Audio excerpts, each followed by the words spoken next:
উপস্থিত ইলেকট্রনিক ও প্রিন্ট মিডিয়ার সাংবাদিক ভাইরা, আসসালামু আলাইকুম, শুভ অপরাহ্ন।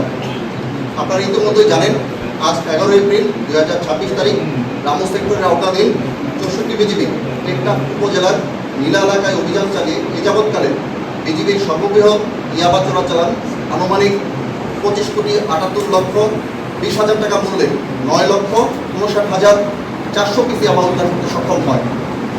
আনুমানিক 2 সপ্তাহ পূর্বে গোপন সংবাদের ভিত্তিতে জানতে পারি নীলা এলাকায় একটি বড় ইয়াবার চালান বাংলাদেশের অনুপ্রবেশের চেষ্টা করছে। উক্ত তথ্যের ভিত্তিতে 64 বিজিবি গোয়েন্দা নজরদারি, প্রযুক্তি নির্ভর পর্যবেক্ষণ ও টহল কার্যক্রম জোরদার করে। আপনারা সকলেই জানেন, বর্ডার গার্ড বাংলাদেশের মহাপরিচালক মহোদয়ের নির্দেশনায় আধুনিক প্রযুক্তি নির্ভর সীমান্ত পর্যবেক্ষণের অংশ হিসেবে সীমান্তে রাডার, আধুনিক ড্রোন ও থার্মাল ইমেজার ইত্যাদি সংযোজিত হয়েছে। যারই ফলশ্রুতিতে চোরাকারবারীরা বিভিন্ন সময়ে ও বিভিন্ন রুট ব্যবহার করে চালানটি দেশে প্রবেশ করার চেষ্টা করলেও বিজিবির সার্বক্ষণিক সতর্কতা, নিরবচ্ছিন্ন টহল এবং প্রযুক্তিগত আভিযানিক প্রস্তুতির কারণে তাদের প্রতিটি প্রচেষ্টা ব্যর্থ হয়।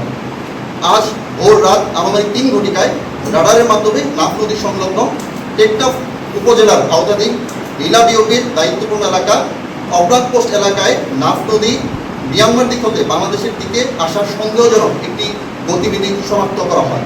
পরবর্তীতে সন্দেহভাজন চোরাকারবারীরা নাফ নদীর বাংলাদেশের অংশে আসলে থার্মাল ইমেজারের মাধ্যমে নিশ্চিত করা যায় যে চোরাকারবারীর দল নাফ নদী দিয়ে সাঁতরিয়ে বাংলাদেশের অভ্যন্তরে প্রবেশের চেষ্টা করছে। প্রাপ্ত তথ্যের ভিত্তিতে নীলা বিওপির বিশেষ টহল দল তাৎক্ষণিকভাবে ঘটনাস্থলে গিয়ে বেড়িবাঁধের উপর কৌশলগত দ্রুত অ্যাম্বুশ স্থাপন করে। এক পর্যায়ে চোরাকারবারী দল বিজিবির অবরাক পোস্ট সংলগ্ন নাফ নদীর তীরবর্তী বেড়িবাঁধ এলাকায় প্রবেশের চেষ্টা করলে বিজিবির সদস্যরা তাদের চ্যালেঞ্জ করে।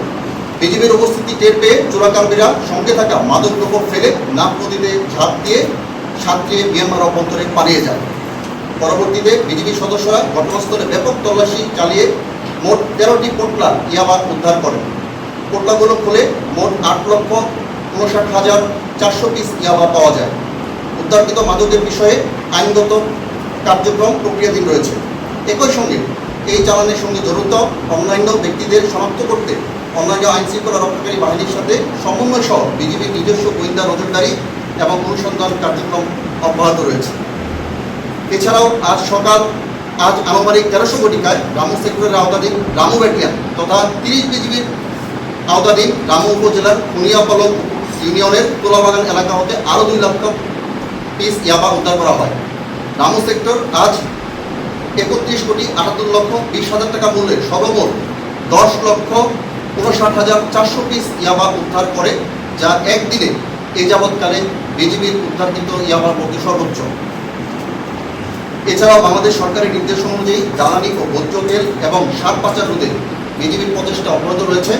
64 বিজিবি বিগত 2 মাসে আনুমানিক 3,400 কেজি সার এবং উল্লেখযোগ্য পরিমাণ তেল পাচার রোধ করতে সক্ষম হয়। এলাকাবাসী সহ আপনাদের সকলের সহযোগিতার মাধ্যমে সীমান্ত দিয়ে মাদক চোরাচালান নির্মূলে 64 বিজিবি এই ধরনের অভিযান ভবিষ্যতে অব্যাহত রাখবে এবং কার্যকরী ভূমিকা রাখতে পারবে বলে আমি বিশ্বাস করি। আপনাদের সকলকে ধন্যবাদ।